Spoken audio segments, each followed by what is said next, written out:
ज्यादा दर्द हो रहा है क्या? नहीं, कितनी प्यारी बहू है मेरी, और तुझे जैसी बहू तो दुनिया में किसी को नहीं मिली होगी। तो बड़ा आराम आ रहा है। हे भगवान, कोई इंसान कितना बुरा हो सकता है। मैं तो बस यही सोचती हूँ कि इस दुनिया में किसी को भी ऐसी सांस ना मिले। कितनी आसानी से चेहरे पर चेहरा लगा लेती हैं। पहले मुझे मारने की कोशिश की और अब मेरी माँ को किडनैप किया, पर फिर भी मुझे खुश रहने का आशीर्वाद दे रही हैं। अभी तो मैं इनके जख्म पर मरहम लगा रही हूँ, लेकिन ये नहीं जानती कि बाद में कितने गहरे घाव लेने वाली हूँ इन्हें। हाँ मंजू आंटी, मेरी माँ का किडनैपर मर्डर प्लान करने के लिए सबसे बड़ी सजा दूंगी आपको। पुत्र, वो जानकी जी का कुछ पता चला? मतलब पुलिस से कुछ सुराग मिला? नहीं, अभी तक तो कुछ पता नहीं चला है, लेकिन आप चिंता मत कीजिए, क्योंकि मुझे लगता है कि बहुत जल्द पता चल जाएगा। और जिस पल पता चलेगा ना कि माँ को किसने किडनैप करवाया है, उस इंसान को मैं छोड़ूंगी नहीं।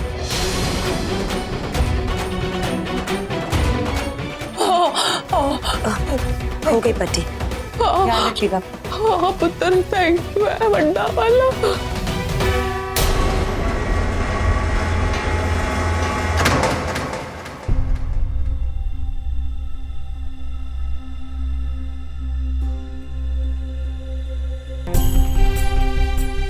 क्या हुआ बेटा, तुम ठीक तो?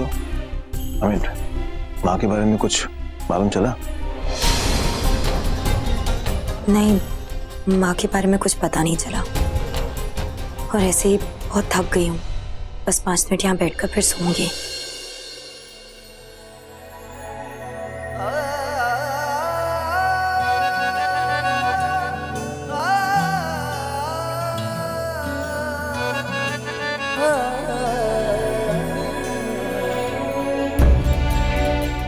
देखा, मैं समझ सकता हूँ कि तुम किस दौर से गुजरे। तुम्हारे दुख को समझ सकता हूँ, लेकिन तुम चिंता मत करो, कुछ नहीं होगा माँ को। माँ जल्दी घर वापस आ जाएंगी। और तुम तो भगवान पर विश्वास रखती हो ना, बहुत ज्यादा, तो फिर क्यों चिंता करती हो? और वैसे भी पुलिस अपना काम बहुत जोरों शोरों से कर रही है। उन्होंने विश्वास दिलाया है कि वो उस गुंडे को पकड़ लेंगे जिन्होंने माँ को किडनैप किया है। हाँ रवि, मुझे भी पूरा यकीन है कि माँ पर जो भी संकट आया है ना, वो कल तक दूर हो जाएगा। बस माँ जब तक घर नहीं आ जाती तब तक मुझे चैन नहीं आएगा। खैर, बहुत रात हो गई है, मैं सो जाती हूँ। अरे, अगर ऑलरेडी दिमाग में इतना स्ट्रेस है तो नींद कैसे आएगी? अब एक काम करता हूँ, मेरे पास एक आइडिया है। मेरा मतलब है कि मैं तुम्हारे स्ट्रेस को, तुम्हारी थकावट को दूर कर दूंगा। मैं तुम्हारे सर की मालिश करता हूँ तेल से। थैंक यू, लेकिन उसकी जरूरत है। तुम्हारा चेहरा बता रहा है कि तुम कितनी स्ट्रेस में हो, और सच्ची बोल रहा हूँ, मैं इतने अच्छे से तेल की मालिश करूंगा कि तुम्हारा सारा स्ट्रेस बिल्कुल दूर हो जाएगा। रवि सीरियसली जरूरत नहीं। मैंने कहा ना जरूरत है, तो जरूरत है। ओके। अच्छा मुझे बताओ कि तेल कहाँ पर है? वो उधर। मैं भी आया।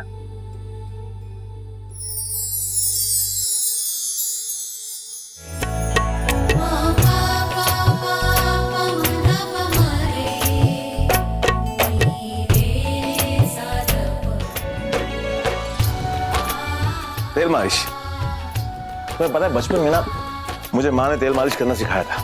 ये क्या कर रहे हो तुम? अरे तुम बैठो यहाँ पर। यहाँ? अरे बैठो ना। रवि, बिल्कुल बैठ, एकदम बिल्कुल कुछ रवि शवि नहीं अभी।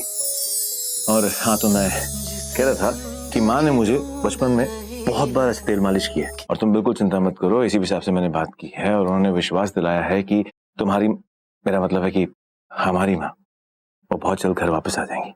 ओके रवि, थैंक यू इस मुश्किल वक्त में मेरा साथ देने के लिए और हर चीज के लिए। तुम्हें पता है, बहुत सुकून मिलता है जब तुम एक पति की तरह हर सुख दुख में मेरा साथ देते हो। काश सब कुछ हमेशा ऐसे ही रह पाता, तो जिंदगी कितनी अच्छी हो जाएगी ना, एकदम परफेक्ट। तो तुम्हें किसने कहा कि हमेशा ऐसे नहीं रहेगा? हम जिंदगी भर इसी तरह साथ में रहेंगे, और मैं तुम्हारा ख्याल रखूंगा, सच्ची बोल रहा हूँ। और वैसे भी मैंने तो तुमसे कहा है ना कि मैं तुम्हारा पत्नी व्रता पति हूँ। तुम जो कहोगी मैं बिल्कुल वैसे ही करूँगा। अगर तुमने कहा कि पूरा पश्चिम है तो मैं भी वही कहूँगा। एनीवेज, अभी तुम्हें कैसे लग रहा है? बहुत अच्छा लग रहा है। अच्छा लग रहा है ना? Thank you. तुम एक काम करो, तुम आराम से सो जाओ। एक सेकंड क्या हुआ मुझे? क्या? माँ कहती थी कि तेल की मालिश के बाद अगर गर्मा गर्म अदरक वाली चाय पिलाई जाए ना तो नींद और भी अच्छे से आती है। रवि थैंक यू, लेकिन उसकी कोई जरूरत अरे नहीं। मैं बना के लेकर आऊंगा चाय, मैं। रवि अरे इतनी देर हो गई है। कोई बात नहीं, देर होगी तो क्या, मुझे पता है रात बहुत हो चुकी है, लेकिन मैं चाय बना सकता हूँ तुम्हारे लिए ना। तुम बेटर फील करोगे अगर तुमने मेरे हाथ की चाय पी तो। अच्छा ठीक है, जाओ। पक्का? पक्का। मैं लेके आता हूँ। अरे सुनो, हाँ? चीनी थोड़ी कम। जो हुक्म। अभी तो तुम मेरे साथ हो रवि, मेरे लिए इतना सोचते हो, लेकिन कल जब तुम्हें ये पता चलेगा कि माँ को किडनैप करने वाली तुम्हारी अपनी माँ है, उन्होंने दौलत के लिए मेरी माँ को अपना शिकार बनाया है, तब क्या करोगे तुम? क्या तब भी तुम मेरा साथ दोगे या अपनी गुनहगार माँ का साथ दोगे तुम?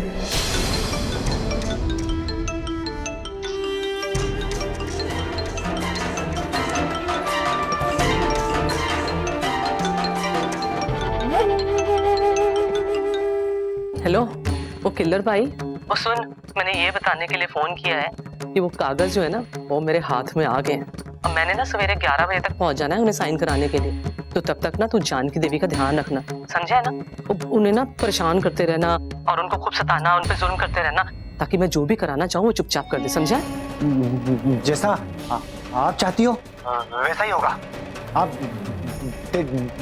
टेंशन मत लो। ठीक है, कल मिलते हैं सवेरे 11 बजे।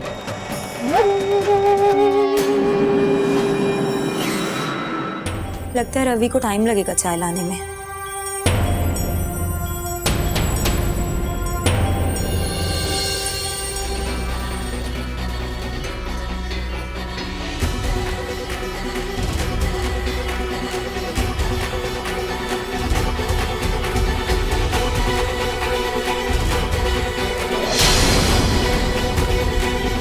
गुड बाय मंजू आंटी, क्योंकि मैंने तय कर लिया है कल का दिन आपके छल कपट का आखिरी दिन होगा।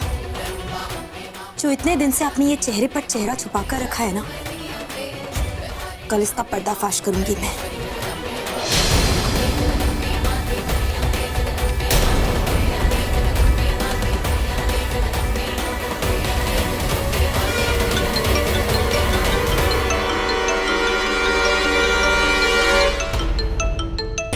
शेरा का phone.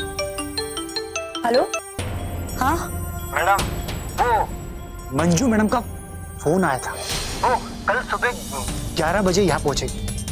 Very good, thank you. उनके पहुंचने से पहले ही हम लोग पहुंच जाएंगे। ठीक है। देखो, अब तुम्हारे सामने सिर्फ दो रास्ते हैं। पहला ये कि जो हम बोले वो करो, और दूसरा ये कि हम अभी इसी वक्त तुम्हें पुलिस के हवाले करते हैं और जिंदगी भर तुम जेल में सड़ो। और मर्जी तुम्हारी है कि तुम्हें कौन सा रास्ता चुनना है। देखो शेरा, बस इतनी बात समझ लो कि मंजू के पास तुम्हें देने के लिए फूटी कौड़ी तक नहीं है। उसने जो तुमसे प्रॉमिस किया है ना, वो इसलिए क्योंकि वो मुझसे मेरे पैसे और प्रॉपर्टी ले लेना चाहती थी। अब ऐसा तो होगा ही नहीं, तुम बस बेवकूफ बनकर रह जाओगे और जिंदगी भर पछताते रहोगे। और फैसला तुम्हारे हाथ में है, तुम्हें डबल पैसा चाहिए या फिर जेल।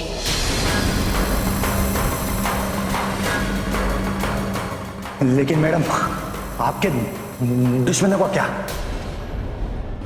उन्हें पता चलेगा कि मैं आपका साथ दे रहा हूं तो वो मुझे जान से मारते। तुम्हें कुछ नहीं होगा, तुम अपनी जान की बिल्कुल चिंता मत करो। अगर तुमने हमारा साथ दिया तो हम तुम्हें कुछ नहीं होने देंगे। मैं कुछ समझा नहीं। मंजू आंटी को ये लगना चाहिए कि जैसा वो चाहती है, जो कुछ भी उन्होंने प्लान किया है, वैसा ही हो रहा है सब कुछ। लेकिन बेटा, हम इस आदमी पर भरोसा कैसे कर सकते? ऐसा ना हो कि ऐन वक्त पर ये हमारे साथ गद्दारी कर दे। नहीं, मैं ऐसा कुछ नहीं करेगा, क्योंकि अच्छे से जानता है कि मैं क्या कर सकती हूँ। इसको खत्म कर सकती हूँ मैं। चाहता है कि मैं तुझे खत्म कर दूं? बोल, करेगा गद्दारी? नहीं नहीं, मैं आपके साथ ऐसा क्यों करूं, जबकि आप मुझे डबल पैसा दे रहे हो, डबल पैसा। और मंजू से वफादारी दिखाकर मुझे क्या मिलेगा? हाँ, वो मंजू कौन सी मेरी रिश्तेदार है? मेरी जो भी रिश्तेदारी है वो सिर्फ पैसे से, सिर्फ पैसे से। मैं आपके साथ कोई धोखा नहीं करूंगा। तो ये डील डन है। तुम वही करोगे जो हम तुमसे करने को कहेंगे।